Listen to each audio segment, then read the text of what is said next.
And we are continuing to watch for the possibility of more strong storms and flooding across the region in the next few hours. Our severe weather alert day continues, and Brandon Robinson joins us again with more on what to expect this evening. Brandon. Steve, it's been active all day long. We've been on the air a couple times for different things, different warnings, and we could see a few more as we head deeper into the night. Then we transition over to a flood threat. So let's take a look and see what's going on currently, or at least the last 6 hours on the satellite and radar.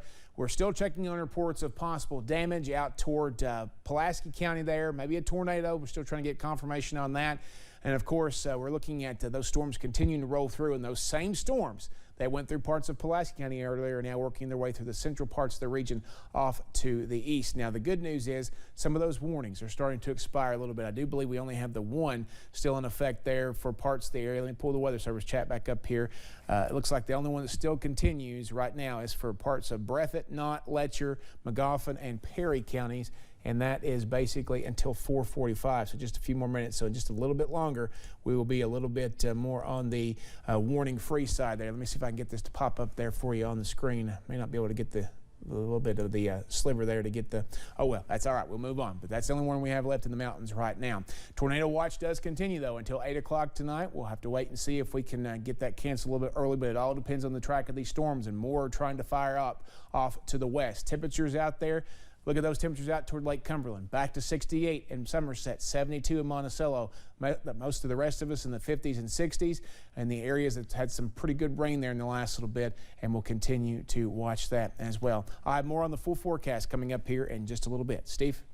All right, Brandon, thank you, and we'll get back to you as necessary. Of course, you can continue to see all the watches and warnings scrolling at the bottom of your screen. Well, today is National Nurses Day, kickstarting National Nurses Week, a time to recognize all the work nurses put in every day for their patients.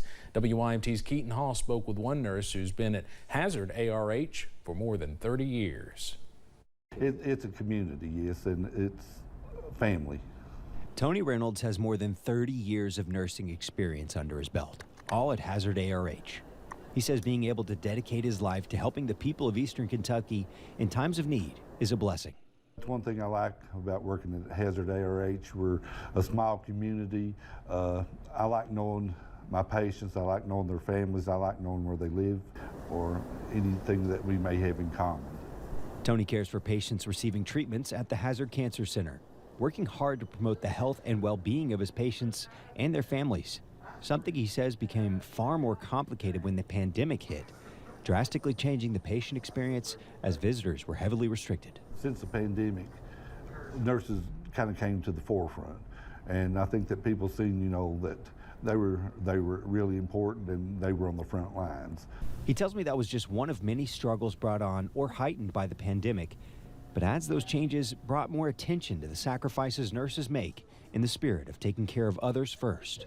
One of the things that really bothered us is, you know, we have patients that come to take the treatments, and the families couldn't come with them, so that was a little bit harder on the patients if they couldn't have that support of the family with them while they were taking the treatments. That was probably the worst thing that happened to us during the pandemic. Putting their lives on the line to protect those who need it most. In Hazard, Keaton Hall, WYMT Mountain News. National Nurse Appreciation Week runs until May 12th, which is Florence Nightingale's birthday, also known as the Lady with the Lamp. She's widely considered the founder of modern nursing. Today begins graduation ceremonies for the University of Kentucky's class of 2022. After years dominated by the COVID-19 pandemic, today marks the first normal spring commencement since 2019. Students are excited to graduate and excited for things to feel normal. Sally Martin knows all about that feeling. Today she got her master's, but in the spring of 2020, she was getting her bachelor's. She says she feels like she's been graduating for 3 years. We were in the living room of my best friend's house, and it was just our close family. We got some takeout, and they made fake diplomas, just printed off, and we walked across the living room to celebrate. Sally says each of her graduations were special in their own specific way, but being able to walk across the stage, have that moment like all of these students were able to have, was the most special. The leaked draft opinion published by Politico this week has sparked protests nationwide over abortion rights. It has also spurred legislators in both our nation's capital and state capitals to step up work on abortion-related bills. CBS's Natalie Brand has more on that from Capitol Hill.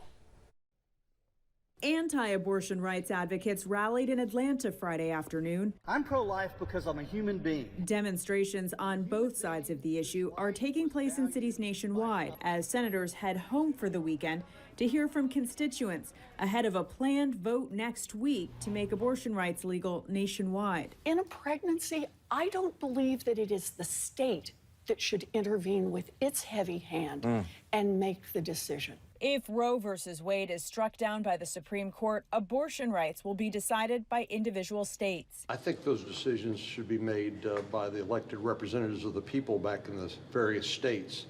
I think that's the correct answer. Republicans remain opposed to the Democratic bill, and that includes moderate Senator Susan Collins of Maine, who says she'll vote against it.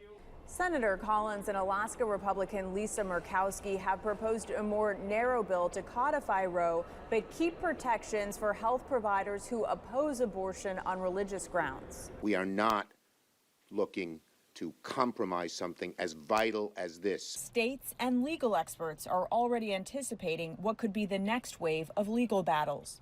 I think it brings up a lot of new questions. For instance, there are states that are trying to say, not only can we ban abortions within our state, but we're going to try to ban our residents from traveling into another state. Citing Supreme Court Justice Alito's draft opinion on Roe versus Wade, Republican state lawmakers in Louisiana advanced a bill through a House committee to criminalize abortion, classifying it as a homicide. Natalie Brand, CBS News, Washington. The Louisiana bill, which classifies life as beginning at fertilization, still has to be voted on in the full legislature.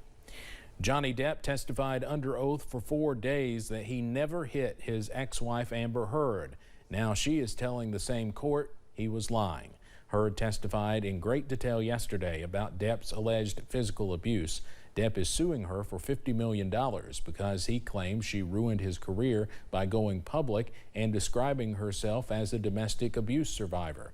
Heard is countersuing Depp for $100 million. She claims his lawyers falsely accused her of making up claims against him. Rudy Giuliani will not be sitting down to talk to the House committee investigating the January 6th Capitol breach. His attorney says his scheduled appearance has been canceled. Giuliani was set to appear virtually today. Yesterday, he asked the panel if he could record audio and video of the interview, but that request was denied. So Giuliani called off the meeting until both sides can talk about the issue more. Coming up on First at 4, the job market is looking strong right now, but it's unclear how long that will remain the case. And severe weather continues to roll across the mountains. We will continue to watching that. We also have a new warning to tell you about here in just a few minutes.